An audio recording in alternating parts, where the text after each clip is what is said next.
I'm glad you're trying to address what the early modern period what early modern Jewish history might be, because I admit to some confusion. Since you recalled our earlier days, I'll start with this story. I did study with one teacher who said modern Jewish history begins in the 13th century. I was a little surprised.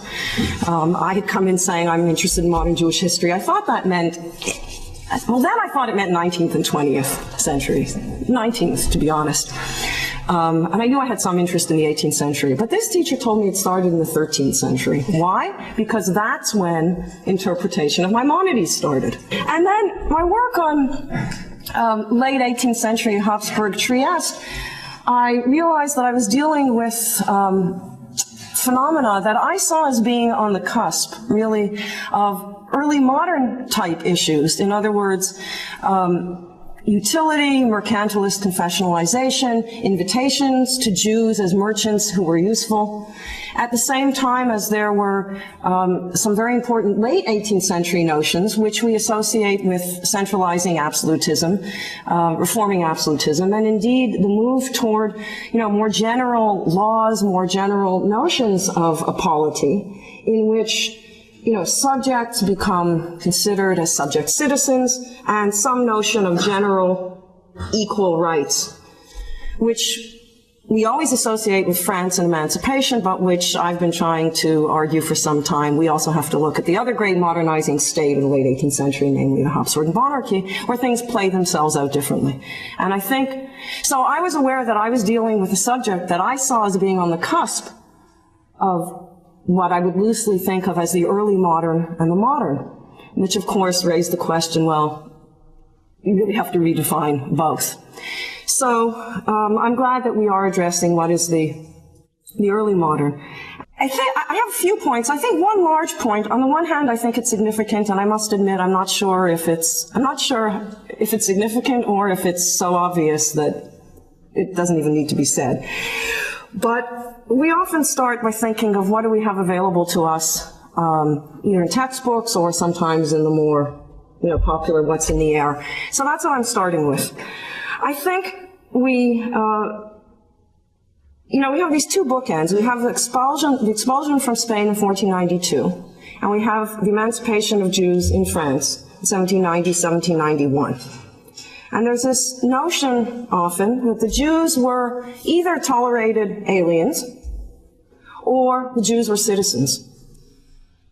And we all know there's something in between, but I really don't think we have analyzed sufficiently what the roots, we have the roots of settlement and readmission and so on after the expulsion. But in a certain sense, I really don't think we've analyzed enough the various kinds of statuses for Jews, legal statuses, nor have we analyzed the different types of communities that we have. And I think that already with Adam's very fine presentation, we are alerted to a problematic which I think is really central, which is the relationship between standing for a Jewish community and liberties or rights or privileges, both for communities and for individuals. And I think we have some people, maybe nobody in this room, but some people have a mistaken notion that somehow everything either pre-modern or early modern, if people use that word, is somehow corporate and group related, and that those are privileges, and that sometimes the discourse is utility.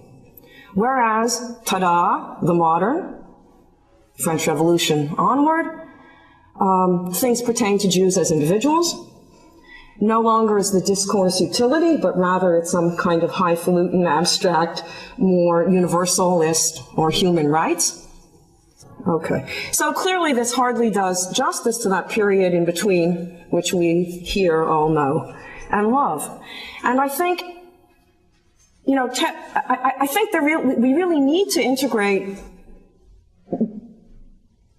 much more the Sephardic and the Ashkenazic experiences. In other words, I think in a certain sense the paradigms that you have in the most widely read textbooks, of course they mention the expulsion from Spain. But then, as they move forward in time, I think what they're really dealing with are the issues that lead to the Haskalah and emancipation, and Jews becoming citizens. And I think ultimately we're still awaiting, I mean, Jonathan Israel, of course, has made, a valiant effort in the book on the Jews in the Age of Mercantilism of, seeing court Jews in different places and linking the two kinds of communities, Sephardic and Ashkenazic. But ultimately, I think it would be nice if we could come to an understanding of the early modern period in which we really could take into account both Sephardim and Ashkenazim, and of course integrate the very large Jewish settlements with the smaller ones throughout Europe, including the eastern areas. Okay. I think, in fact, there's an important continuum between Jews being, conceptually, I think we have to look at certain things on a continuum when we think of Jewish status and residence. I think we ought to think, if we think of the debates about Jews being readmitted to places where they hadn't been living, we have to ask a lot of questions about how. I think we have to think of admission. We have to think of whether Jews are admitted through some kind of general invitation to merchants in general, or to a group of Jews in particular, because maybe they're seen as a very useful group of merchants or as good people for rebuilding an urban area, which is often the case. Whether they are seen as temporary residents, 10-year contracts in some places in Italy, or are they given some kind of open-ended yet permanent residential status? One might look at a ghetto, an Italian ghetto that way. Then we have to think, are they being granted residence as foreigners? Some notion perhaps of temporary sojourners, but then with mercantile groups that often is foreigners, but foreigners who will be allowed to live for a long period of time. And then there's a very interesting category, which for some reason has attracted my attention of late, the category of subjects.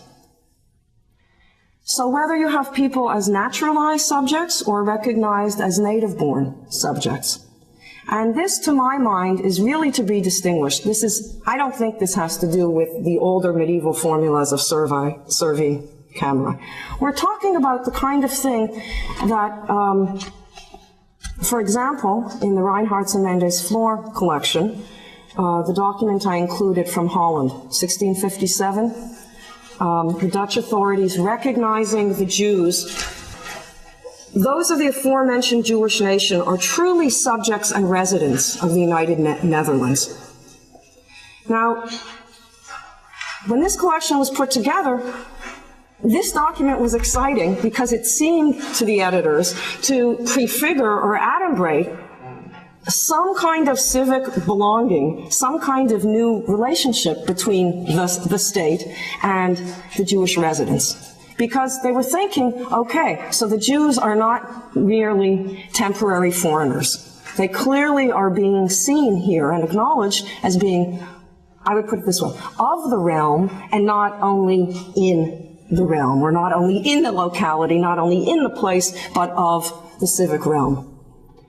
And in fact, I think we ought to, on this continuum that I'm trying to suggest, I think we ought to pay attention to when Jews, and in which circumstances were Jews recognized and acknowledged as subjects.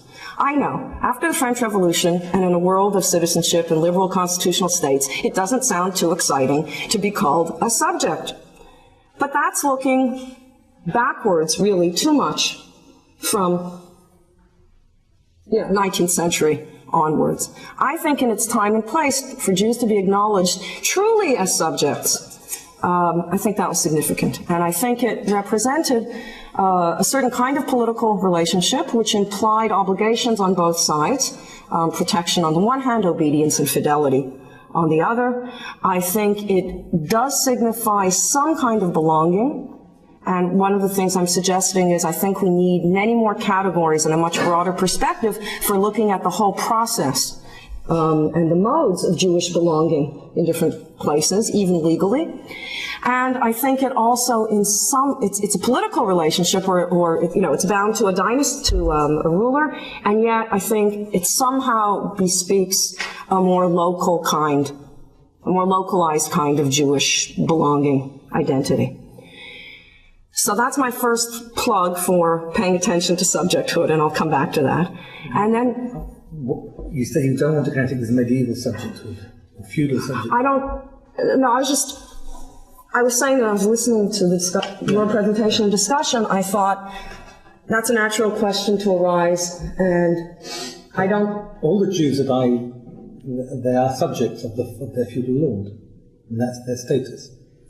I mean, is that the same thing that you're looking at here? I don't think so. And it may require discussion by all of us to bring that forward. I'm really coming from two mercantile communities in free ports where both the individuals are called Livorno and Trieste, because Bernie's the first person I ever spoke to about Jewish history when I went to graduate school, so, the two are twined forever. In both places, individuals are acknowledged as subjects, and the communities are also referred to as suddita nazione, as subject communities, not in legal documents, but in discussion around them. And I think it has something to do with pluralistic is anachronistic, so let's say multi-confessional, multi-ethnic, multi-religious, free port communities. Let's come back to that, okay? I think it's significantly different, and I think this is here, I will take the liberty of looking forward rather than looking backward. I don't know, if you want to look backward, go ahead. So this continuum that I'm trying to suggest, remember we've gone from being admitted after expulsion, and now we're at subjects, and then I think there's something that I've called civil inclusion, which you would see, say, with the Josephinian toleration edicts, and we could see it in many other places, where there is a notion of a more general kind of polity in which there are significant rights and duties that pertain to most subjects, to most individuals. It's still a corporate society, so we're not going to call it equality, because equality doesn't make sense, as you said so well, in slightly different terms. And yet, it's the differences are acknowledged, and yet there is more universality. There is more parification, to coin a really ridiculous word, and there is a notion of some kind of citizenship that is more general. And recently, I had occasion to reread Clermont-Tonnerre's iconic, statement which has become iconic: nothing to the Jews as a nation, everything to the Jews as individual. And of course, the part that only Michael Silber and I would notice, Clermont-Tonnerre went on to say, which you don't have in this excerpt, of course, the Jews in Livorno, and he mentions a couple other places, they're already citoyens. And then he goes on to say, but we don't want a separate political class. In other words, we don't want to keep the corporate basis of society, and yet he recognizes something there that is deserving, at least in 1790s parlance, of being called citizenship. And then, of course, the whole meaning of citizenship changes once you have the emancipation of the French Revolution. But when we look at the documents from the Emancipation, two things strike me that didn't used to strike me. One is the language of utility, which we like to think is only mercantilist and early modern. It's in there as well. In the Declaration of the Rights of Man and the Citizen, why don't we just look at that quickly? All men are born and remain free and equal in rights. Okay, that's a statement about nature. Social distinctions cannot be found but on common utility. Okay, so society and politics have to concern themselves with utility. Achievement, not ascription. Career open to talent, Napoleonic language. It's really, these are versions, I would say, of this very protean notion of utility, which I see all the way through. And I'm trying to suggest that it's relevant to take that early modern category and to keep looking for it. Yes?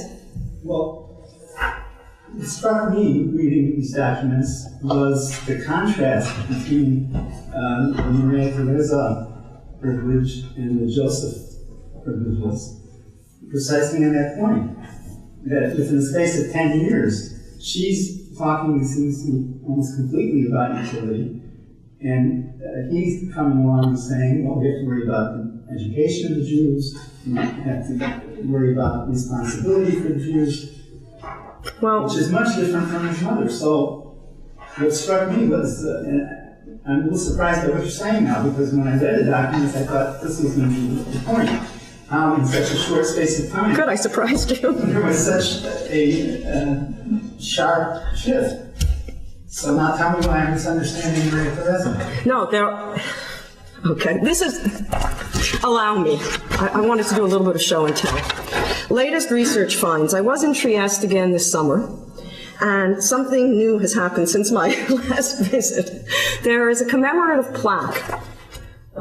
Here, I'll start passing it around. It's that image. For Maria Theresa that was put up in a very central location in 1992. As you will see, there are many languages on this plaque. Oh, of course, there's Italian and there's German, and I think it's Slovenian, and I think it's Serbian, I think it's Croatian, there's Armenian, there's Greek, there's another language, I'm not sure, it might be Hungarian. And finally, the last language, as you will see, is Hebrew. I don't think there are very many places where we have a plaque in honor of Maria Theresa that says, Malkat Austria Ha'Pe'ilah, well, of course it doesn't say this anywhere else, Ha'Pe'ilah Leman Trieste Ir Chadisha V'Cosmopolit. Lezikaron. They didn't go overboard, did they? What? They didn't go overboard. No. Isn't that wonderful? Didn't go overboard. Yeah, Okay, so now, that was the show part. Now I'll do the tell. In broad terms, you're absolutely right. There is a world of difference between mother and son. The fact that they had to function as co-regents together, you can imagine what kind of period of rule that was. The main difference is this. Yes, there is a very utilitarian conception in Maria Theresa. Most places, that was not her outlook. Trieste was an exception, that she was even willing to consider what we would call, raison d'etat, and arrive at a place where there could be all these different communities of non-Catholics with legal standing because of their economic utility as international merchants and the desire to build up the free port. Okay, so Trieste was an exception for her, and there were a couple other exceptions. With Joseph, you have a continuation of that policy. However, you have some other principles that shift it to a new footing. But I'm not going to go over here the whole analysis of every point of how much continuity there is. To be bold, I'll tell you, the 1771, what? It's not a continuity that's surprising. Well, if you read most of the literature about Maria Theresa and Joseph II, the continuity on the issue of attitudes towards religious minorities, yes, that's surprising. That it is surprising to find the continuity on this question. In other words, you're saying that most people say she hated non-Catholics and she never tolerated them anywhere. And look, she expelled the Jews from Prague. And it's written in terms of the literature. I mean, in Jewish literature, we all know. I mean, she's a boogie woman. She's bad. And in Habsburg historiography, until the last 20 years or so, the idea was she was very intolerant of non-Catholics, and of course, it took Joseph II with the principles of the Enlightenment to arrive at anything, recognizing people, human beings as such. So my point is, her toleration, she did exhibit de facto pragmatic toleration in certain cases. Secondly, the point you raised before about education, actually the beginnings of compulsory universal elementary education in the Habsburg monarchy, Prussia and the Habsburg monarchy were the first places in Europe to institute such a thing. It was during her reign. And really, with every policy that comes up in the 1770s, you really have to do a lot of archival work to figure out, is it hers, is it his, is it the two of them, or is it their advisors? You see, it's convenient to say it's the monarch, but of course it's much more complicated than that. So with Joseph, and this is the language of utility. I mean, he says other things that bespeak a different spirit. And when he says, here, let's look at the document, the toleration needed. Give me a second. Okay. And everybody only reads the one, excuse me, this is the one with regard to Vienna. Vienna is atypical because Vienna is the capital. The capital is always the most sensitive nerve center. And there's many lands, so for the toleration legislation, you really have to go land by land. And the initial monarchy-wide proposals of a few months earlier are more revealing. Nonetheless, this is the one that's printed. So he's speaking the same language in the fourth paragraph. It is our goal to make the Jewish nation useful and serviceable to the state. That's in May when he issued the proposals, that's where it started. In order to make the numerous Jews residing in our lands more useful. So that's important continuity. But at the beginning, our attention that all our subjects without distinction of nationality and religion shall participate in common in public welfare, that's new. I agree with you. That's very significant. So isn't that and we almost place the Jewish nation on an equal level. Isn't that the question? How did it happen so quickly, this change? Unless you gave the answer before by saying, well, Maria really was doing the same thing, she just didn't put it in writing. No, I'm saying a de facto pragmatic toleration, grudgingly given as an exception to your general norms, which is how I would characterize hers, despite this lovely plaque, is significantly different from an ideological set of principles, a set of political principles. How else do I want to characterize these? He has a different conception of what this crazy Habsburg state should be about. It is less religious. It is less confessionally based than his mother's. There's no question about it. That is significant. However, it's significant, and yet there is significant continuity. I mean, the change is striking. Now, it doesn't mean the change happened in 10 years. We have two strong-willed individuals sharing that throne, which really deserves a novel. But, so he may always have thought this way, but his mother was running the show when he was co-regent. In other words, it may not be change, and you see what I'm saying? I don't know if I'm saying anything clearly at this point. It doesn't mean the whole conception of state in the monarchy changed. They had some of the same advisors. I think some of their advisors already had these ideas, the people who Joseph was talking to. Many of the advisors already had these conceptions in the 1770s. Sonnenfels, Kaunitz, and others. But they weren't the monarch, and she was. And some of this kind of burst forth, when she dies and he becomes the sole ruler. So it's not, the question isn't why is this a change in 10 years? But whenever you can, I'm using these as convenient moments to find it because they're in documents. And they bespeak something similar and they bespeak something very different. Yeah, I think I saw Ronnie first. I was struck by your comparison between the Habsburg example, the switch from Maria Theresia to Joseph II, and the Dutch example is the foreign policy implications. In other words, it's the competition between early tolerant mercantile states. That is, the Austrian primary educational reforms were in competition with Prussia, very much so, and very much so in the case of Joseph II. And if you look at the document from the Estates General of the Netherlands, that is specific in relationship to the protection of the subjects vis-a-vis the Spanish Empire. And that is your first one about subject. I mean, it's not the same Untertan in German, Untertan in Dutch, but the content has shifted because precisely, this is I think Adam's point earlier on, in the 18th century you had a reassertion of central state authority over particularists.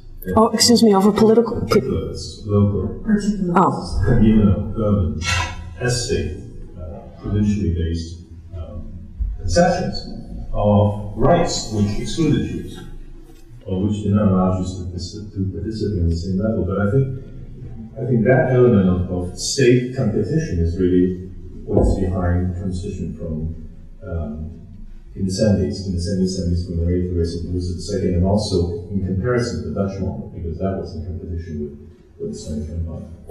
I'm going to use your remark to go on in another direction that I was hoping we would touch on. You see, I'm trying to open up this question of subject, but I really don't have a definitive formulation yet. And I'm certainly aware that it arose where you have Jews on the high seas. You know, maybe there's pirates, there's attackers. So it's a state where the earliest examples that I think we have it from of this type are a form of protection of when the merchants are outside of their locale and they need some form of protection. And it's an assertion by the ruler that, yeah, they're mine. Don't harm them. And it's an acknowledgement by the other ambassadors or rulers saying, we recognize that they're yours and that you do protect them in some way. And that seems to imply, and we have to treat them like the others under your protection, so other merchants under your protection. And if you'll indulge me, we'll have another moment of show from the show and tell. And this is also hot off the research trail. I think in Trieste and Livorno, by the late 18th century, the corporate community has certain rights. The Jewish community as such. Jews as individuals have certain rights by virtue of being merchants. So like every other merchant invited in by the Freeport patents. When you look at Livorno, it's pretty clear that Jews were intended. When you look at Trieste, it's not only Jews. It's merchants of any nation, religion. I forget what the third qualifier is. Plus, individual Jews have some liberties by virtue of belonging to the corporate Jewish body. I don't want to get into too many details now, but I think, and we can see a little bit of that in the document when we look at it in a few minutes, but this intermingling of somehow some kind of rights for the corporation, for the community. I know you're going to say there's no corporation. So rights for the community and rights for individuals, and that the individual's rights derive partly from what the community holds, partly from what merchants in general hold, and finally, late 18th century evolving notions in the Habsburg monarchy that individuals as such have some kind of relation to the centralized political authority. So that any subject is deserving of X, Y, and Z and owes the monarch X, Y, and Z. Okay? So we have to look more closely in every situation, and your remarks bore this out beautifully. We really have to think more carefully about the relation between communal and individual. Okay, so what's my research story? One lovely evening, having dinner in Trieste in one of the very few kosher Jewish homes in Trieste. The hosts were a couple. The husband comes from Livorno, or Florence, I'm sorry, I forget which one, and the wife comes from Rome. And they've lived in Israel and they've lived in England. Okay. So we have a lovely evening, and then he says, I want to show you something in my living room. We go upstairs.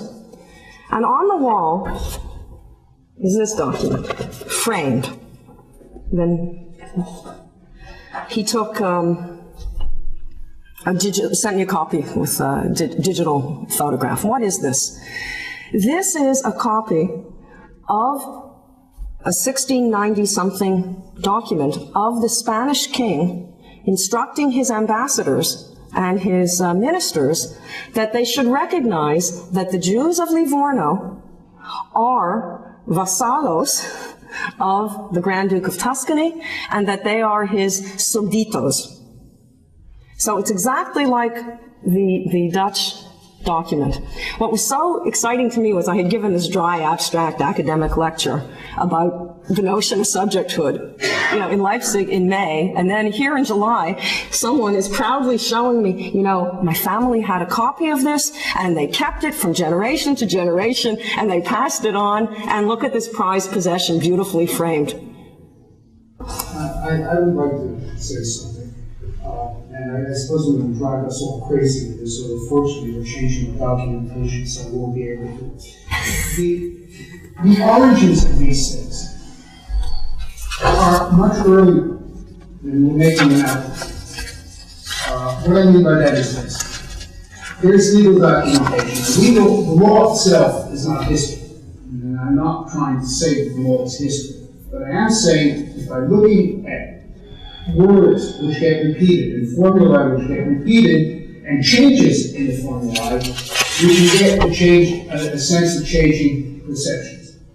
And what I think is important here is something that I would love to know a lot more about the Rechtswissenschaft.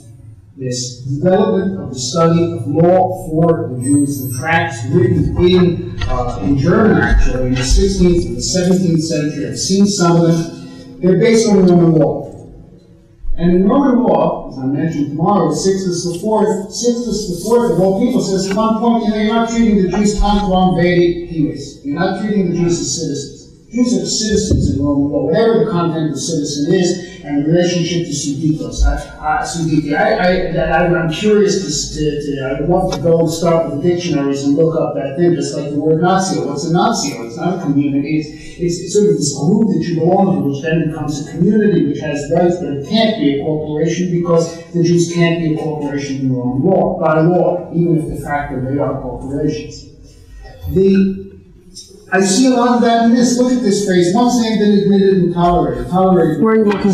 In Joseph II. To tolerate means to privilege. It doesn't mean to allow to live. Tolerare in Latin means to privilege. I mean, by now it's already included, which is interesting that it's changed in the original. But in medieval Latin, tolerare means to privilege. Jews have their tolerances. This phrase comes right out of papal bulls. Once they've been admitted and so on, they know they have to be proper. Let's go to our friend over here. I'm going to skip to the Declaration of the French Assembly. Article number 10. No person shall be molested for his opinion, fixes and religious, provided that the manifestation of these opinions is not necessary to public order. The law protects numerous. It's Roman law, original Roman law, which is repeated throughout the Middle Ages, taught and applied to the Jews. Specifically, not my imagination or interpretation. And it says Jews are allowed to observe their religion unless they misbehave and disturb public order. Maybe this is just my fantasies, but I see these things in these texts. I see a long-term development, kind of internal fight of Jews are citizens. What does that mean? As we move toward the modern world, it's inexorable that the Jews have to become equal. There's no choice. The state runs on equality of law. I think that's one of the problems of the Jews in the papal states. They know that they're running the jus commune, and at the same time, they can't have that and function as they do, which is why the mortality becomes so determinate which way they're going to go. They fail when they lose their state. Now, I'm saying a whole lot of things here, and I'm speaking far too long. But I don't think that we necessarily see, and I'm referring to the discussion of a couple of minutes ago, sudden change. I think these things are coming, they're simmering for hundreds of years. There's a contradiction. If we're going to start operating more and more on the principles of this Roman law, which you see even in the Dutch charter there's some of these things. These things are there. They're studying them in the schools. There's some medieval English text I once heard and just interpreted. We went to the civil lawyers. I heard it was a civil dispute. It means the Roman lawyers. They're always looking at Roman law. They're always asking what's there, what are the principles. And they know there's an inherent contradiction. I think if we start looking at some of these terms... Excuse me, an inherent contradiction between the actual status of the Jews and ideas toward where Jews should be in society, which is somewhere to the margin or the outside, or perhaps useful, and the fact that if we're going to have a modern state, inexorably, just like with the marriage text that you bring, you have to make the Jews under the law of the state, and that creates problems. That there is this, and struggles to get resolved. It's there and going. He says, well, they should be equal, but, they can't hold civil office because he's thinking of the Roman Christian law. I think that it's all there underneath, and we just sort of pay more attention to it in terms of our analysis of this material. What is the conceptuality behind these traditional legal terms which get changed bit by bit by bit over the years?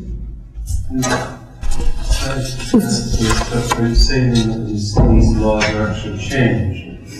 So less significant, isn't there still some significance? Oh, no, I'm not saying it's not. I'm saying, on the contrary, I'm saying that when there is slight change, when there is a change in wording and so on, it may reflect a change in conceptuality. Absolutely, yeah. It's just that it's a nice constant backbone to look at, look at the continuity of the clauses and say, well, what did they understand by this clause when they say it, as opposed to the Pope when he looks at the clause in the 15th century.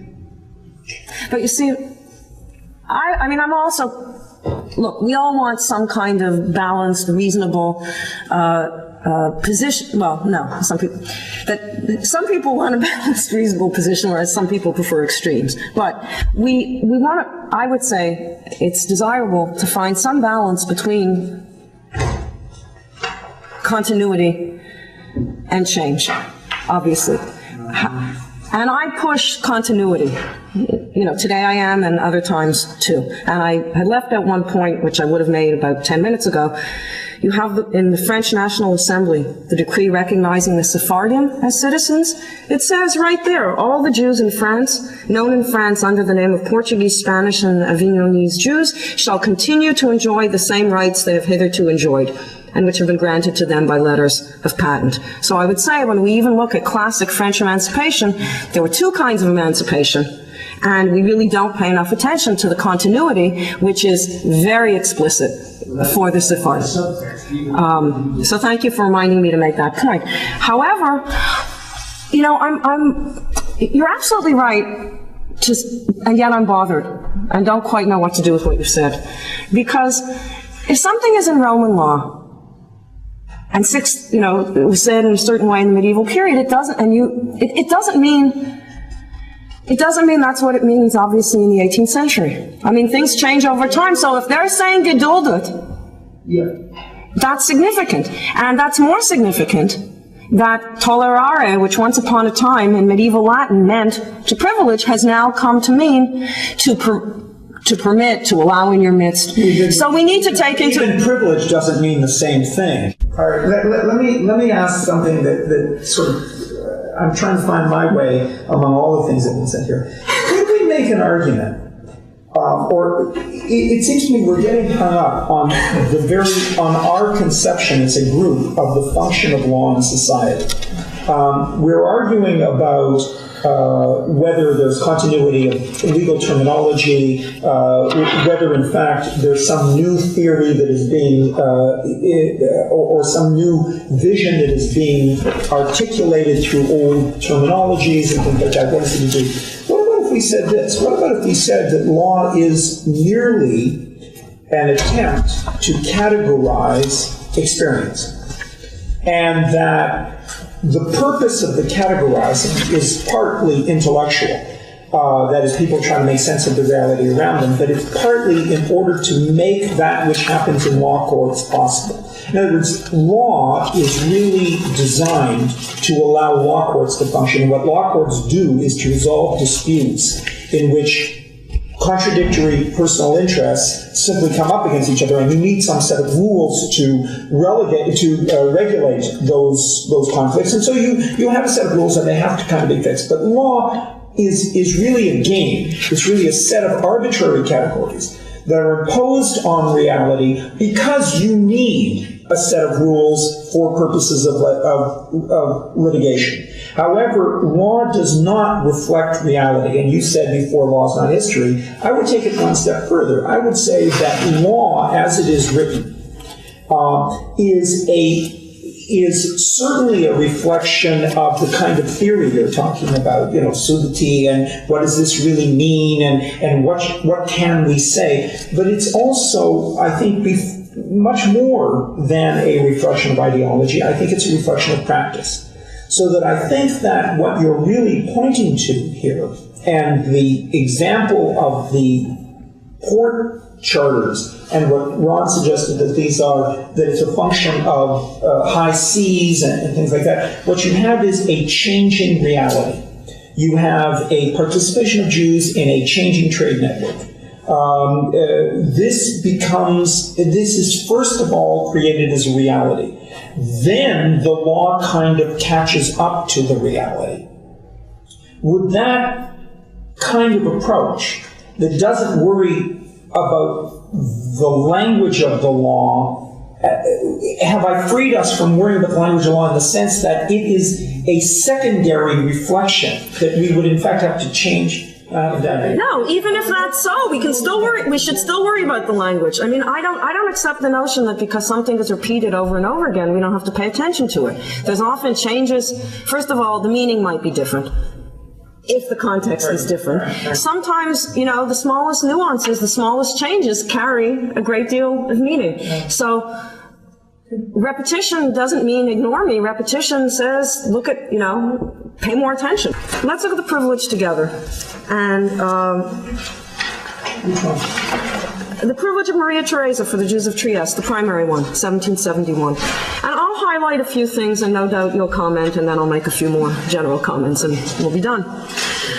I would say, to get back to the point made this morning, for this document, the point you made about the process of negotiation, that's the part that's not produced here, and I'm not going to go into the details.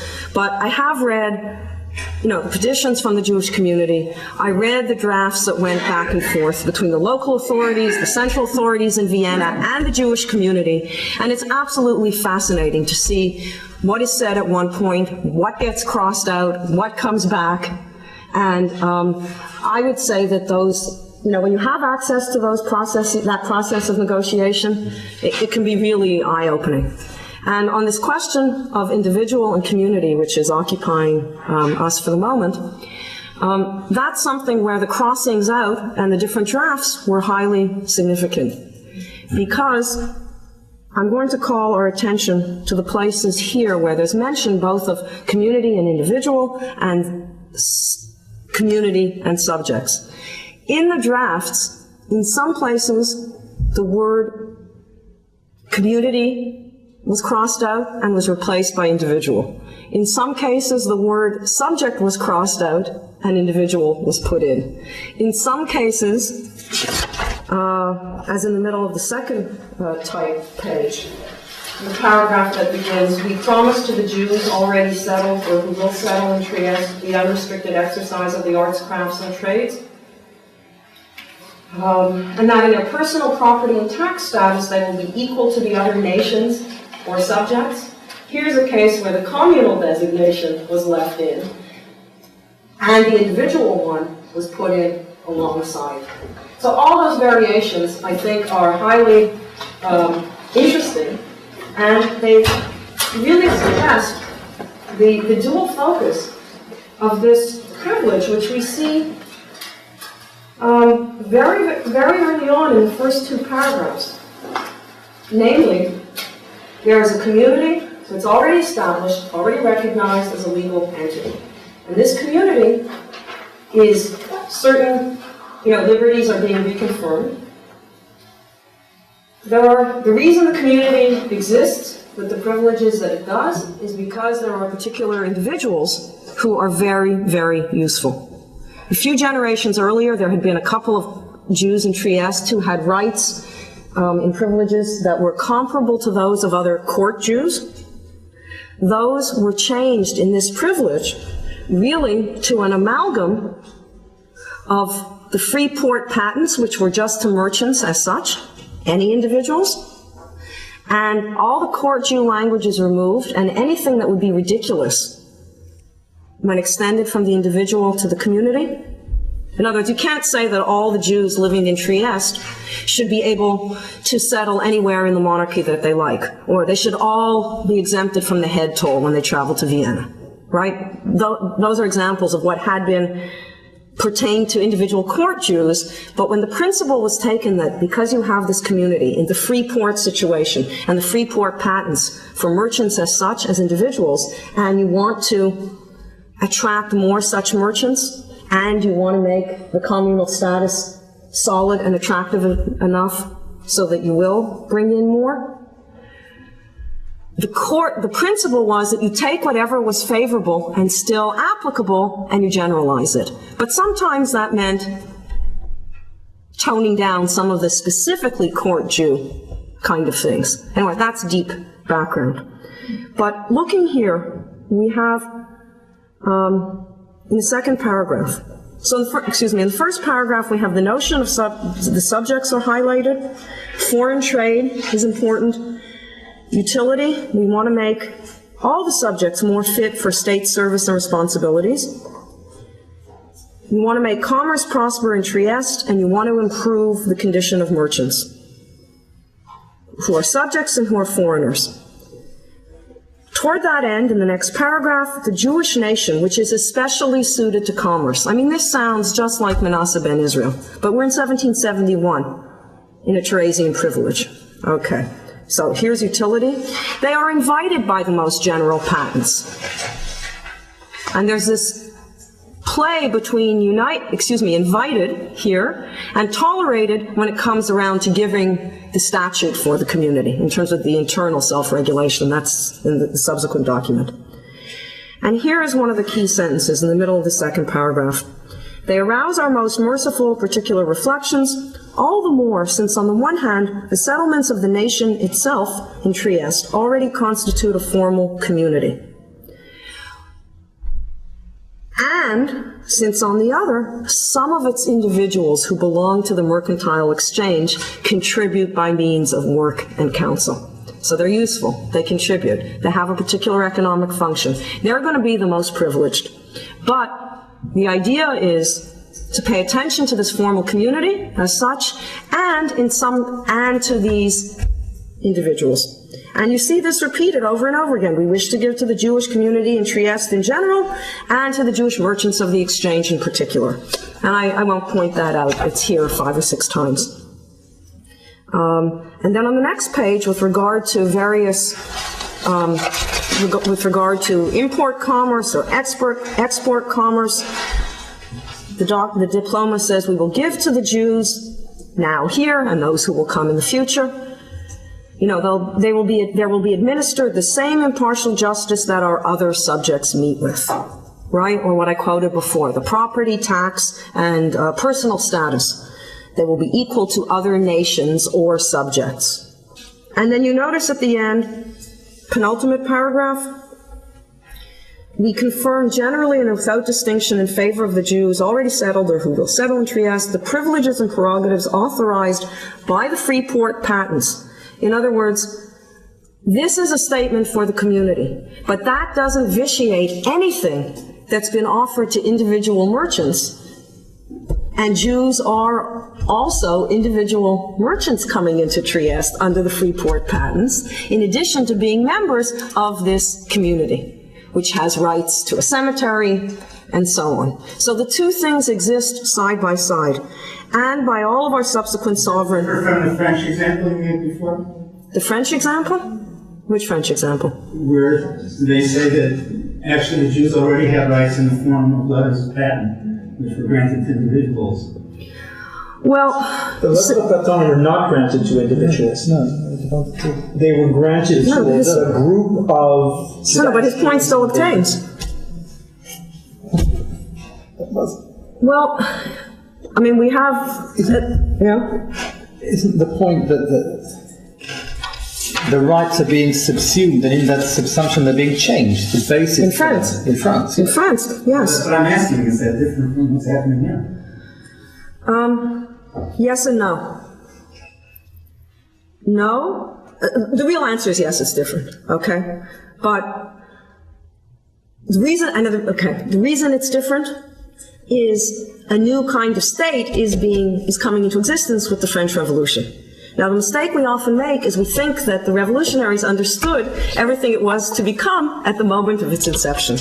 So it's quite possible that what was written, that declaration in 1790, by a year and a half later, it wouldn't have been issued in that language, and it probably wouldn't have meant the same thing. However, there is a new kind of state being born then. But at that moment, and in this case, there's still attention being paid to the fact that, that there are some aspects of continuity. But I wanted to say yes in the following sense. I think when you look at legal text like this, you do always have to ask, so what's being changed if you know what the previous iteration was? You do have to say what's changing here. And things do get subsumed, and often it's the same old language, but it's really being redirected. And if it is subsumed in something new, it takes on a new character, even if you're using the old words. So, it would be really tedious to go through point by point here and say, this is old, this is new. This is old language, but in the context of the whole, it's new. So yes, I think this is new. In one sense, it's a summing up of what already existed, and it's issuing it as an invitation. And yet, by it being given in this form, it takes on a new character. But it's not as dramatically new as what happened in the French Revolution. The French Revolution's newness was a greater kind of newness. This is still in the same overall framework of corporate privileges.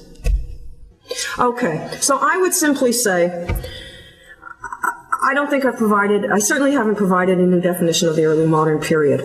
But what I have tried to suggest is there are certain dichotomies that we would be well advised to put aside. So it's not expulsion or emancipation, it's not tolerated aliens or equal citizens, it's not old-style privileges or modern constitutional rights, it's not corporate standing versus individual rights, and it's not simply utility versus humanity or citizenship. And I think we have to really look across many of the geographical and political boundaries. Trieste and Poland and Salonika may seem far removed from one another, but there's really a lot we can learn from one place and one Jewish community with regard to another. And I think we have to